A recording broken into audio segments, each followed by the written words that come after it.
tout semblait réglé une bonne fois pour toutes. Un tout nouvel accord commercial entre les États-Unis et l'Union européenne conclu il y a à peine quelques semaines. Von der Leyen est même allé faire un petit pèlerinage auprès de Donald Trump, lui a serré la main et, l'espace d'un instant, on a cru que l'affaire, qui soyons honnêtes est plutôt catastrophique pour l'Europe, était emballée.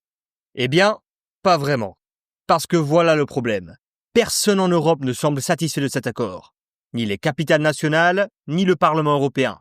Et les médias, c'est encore pire. Ils disent que c'est un énorme échec. On a même fait une vidéo entière dessus, montrant exactement à quel point ce deal penche lourdement en faveur des États-Unis. Mais évidemment, Trump est toujours Trump. Et il n'a pas dit son dernier mot. Il brandit à nouveau la menace des taxes douanières, promettant de les faire grimper jusqu'à 35% si l'Europe ose réguler les géants du numérique. Alors, dans cette vidéo, on va rapidement décortiquer l'accord lui-même, voir où il en est vraiment et passer en revue sur tout ce qui pourrait encore et très probablement mal tourner. Bon, petit rappel rapide, de quoi parle exactement ce fameux cadre commercial? En gros, il repose sur deux piliers. Le premier pilier, les taxes douanières. On va commencer avec l'acier et l'aluminium. Les taxes restent à 50% sur tous les produits européens exportés vers les États-Unis. Il y a bien quelques vagues promesses de quotas sans taxes, mais rien de concret. Donc, pas vraiment de quoi s'en réjouir. L'industrie européenne continue d'hémorrager. Pour tout le reste, Washington impose un plafond unique de 15% sur les produits européens. Et ça veut dire que les taxes douanières sur les voitures baissent, passant d'environ 27,5% à 15%. Un grand hurrah pour l'économie allemande en difficulté, mais quand même relativement. Parce qu'il faut être honnête, 15% c'est encore énorme et bien pire qu'avant l'arrivée de Trump au pouvoir. Il y a quand même quelques exceptions. Les produits stratégiques, comme les avions européens et leurs pièces détachées, certains produits chimiques, quelques génériques pharmaceutiques et certaines ressources naturelles, eux reviennent au niveau d'avant janvier. En échange, l'UE supprime les droits de douane, déjà faibles, sur les produits industriels américains. Elle ouvre aussi davantage son marché à certains produits de la pêche américaine, ainsi qu'à environ 7,5 milliards d'euros d'exportations agricoles américaines. Deuxième pilier, l'investissement. Et là, c'est du lourd. L'UE s'engage à acheter environ 700 milliards d'euros de produits énergétiques américains, donc du gaz naturel liquéfié, du pétrole et du nucléaire, au cours des 3 prochaines années. À cela s'ajoutent 34 milliards d'euros de plus d'intelligence artificielle, et les entreprises européennes devraient investir au moins 540 milliards d'euros aux États-Unis d'ici 2029. Et voici ma partie préférée. La documentation officielle de l'UE présente ça comme promouvoir et faciliter les investissements mutuels de part et d'autre de l'Atlantique. De part et d'autre, vraiment? Parce que moi, je ne vois pas un mot sur des investissements américains en Europe. Faisons le bilan. On abaisse encore davantage nos barrières, on investit massivement de l'autre côté de l'Atlantique, et en retour, on récolte un joli mur de taxes douanières à 15%. C'est très équitable. Bon, disons que l'accord n'a pas exactement été accueilli à bras ouverts dans toutes les capitales européennes non plus, mais la France était en tête de la file. Le Premier ministre François Bayrou l'a qualifié de jour sombre où une alliance de peuples libres se résigne à la soumission. Et puis, Trump a fait ce que Trump fait toujours. Il a ajouté une bonne dose d'incertitude dans le mélange. À peine une semaine après la signature, il menaçait déjà l'Europe de taxes douanières à 35% sur tous les produits. Pourquoi? À cause de ces 540 milliards d'euros d'investissement que les entreprises européennes sont censées réaliser aux États-Unis. Or, l'UE ne peut en réalité pas forcer les entreprises privées à investir à l'étranger. Et dès que Bruxelles l'a reconnu, Trump a ressorti son bâton des taxes. Et, comme si ça ne suffisait pas, à peine un mois plus tard, il brandissait déjà la menace de nouvelles taxes substantielles et même de restrictions sur les semi-conducteurs visant les pays qui imposent des taxes numériques. Autant dire que l'Europe est directement touchée, puisque l'UE a parmi les règles numériques les plus strictes au monde. Donc oui, Trump menace déjà de faire dérailler l'accord commercial sur 2 gros dossiers. Et le deuxième, la régulation du numérique, c'est clairement le vrai point de blocage.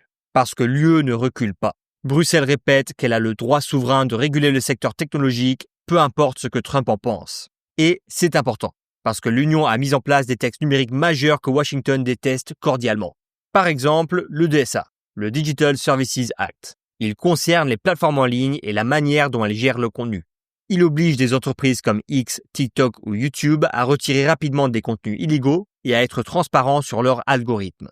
Ou encore le DMA, le Digital Markets Act. Celui-là vise directement les géants de la tech, ou comme Bruxelles les appelle, les gatekeepers. Il force des groupes comme Apple, Google ou Meta à jouer franc jeu et à arrêter d'écraser les petits concurrents. Concrètement, Apple doit désormais autoriser les magasins d'applications tiers sur les iPhones en Europe. Et ces 2 règlements sont déjà entrés en vigueur plus tôt cette année, avec de grosses amendes à la clé. Apple, 500 millions d'euros. Et Meta, 200 millions. Le message est clair. Le DMA est là.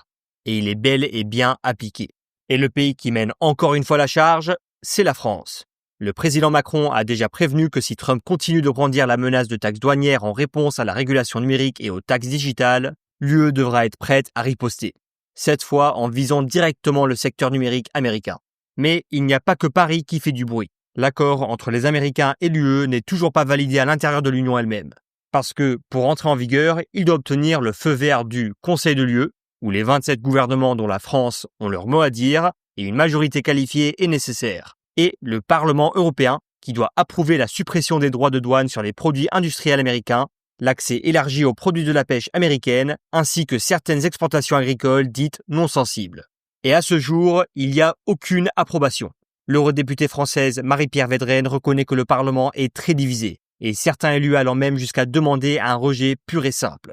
Et il ne faut pas oublier, la déclaration conjointe UE-États-Unis n'a aucune valeur contraignante. Trump peut très bien la réinterpréter ou simplement l'ignorer. On se retrouve donc avec 4 scénarios possibles. 1.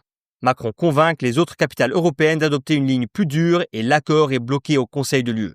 2. Le Parlement européen le rejette. 3. Trump fait son numéro habituel et s'en va, en enterrant l'accord lui-même. 4. Tout se déroule comme prévu. Alors dites-nous dans les commentaires quelle option vous pensez va se passer. Et voici ce que j'en pense. Honnêtement, les Américains ont une carte énorme en main et elle est terrible. L'invasion de l'Ukraine par la Russie. À cause de cela, nous sommes tellement dépendants des Américains, militairement, politiquement et économiquement, que cela rejaillit sur tous les aspects de la relation transatlantique.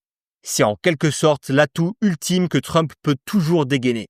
Si l'Europe ose aller trop loin dans une guerre commerciale, Trump n'a pas seulement le pouvoir de frapper notre économie, il peut menacer de réduire, voire de retirer le soutien militaire et en renseignement américain à l'Ukraine.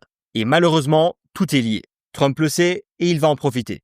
C'est pourquoi je ne pense pas que cette guerre commerciale soit terminée. C'est un levier qu'il pourra ressortir encore et encore sur n'importe quel sujet. L'Europe doit accélérer pour réduire ses dépendances. Cela veut dire conclure des accords commerciaux avec l'Inde, le Mercosur et l'Indonésie. Renforcer nos propres dépenses militaires pour ne pas dépendre de Washington pour notre sécurité. Et investir dans les semi-conducteurs et la production d'énergie ici, chez nous. Mais honnêtement, je suis déjà inquiet de la quantité d'énergie que nous prévoyons d'acheter aux Américains. Sommes-nous en train de simplement remplacer une dépendance à l'énergie russe par une autre, à l'énergie américaine? Ce que j'aimerais vraiment voir, c'est une feuille de route claire. Appelons-la Europe 2035. Un plan de souveraineté derrière lequel tous les capitales s'aligneraient. Un plan qui dise « Voici comment nous tenons debout par nous-mêmes ». Mario Draghi semble essayer d'aller dans ce sens, mais pour nos dirigeants actuels, ce genre de vision paraît encore très, très lointain. Mais je suis fier que la France se tient debout, qu'on dise non à l'influence américaine et qu'on essaie de convaincre nos voisins et nos alliés en Europe que c'est une mauvaise idée. Parce que pour l'instant, je ne vois aucun autre pays de l'Europe le faire vraiment. Et j'espère que la France continuera d'être une voix forte en Europe pour continuer à la défendre. Merci beaucoup d'avoir regardé la vidéo. N'oubliez pas de laisser un like et de vous abonner pour plus de contenu. À la prochaine!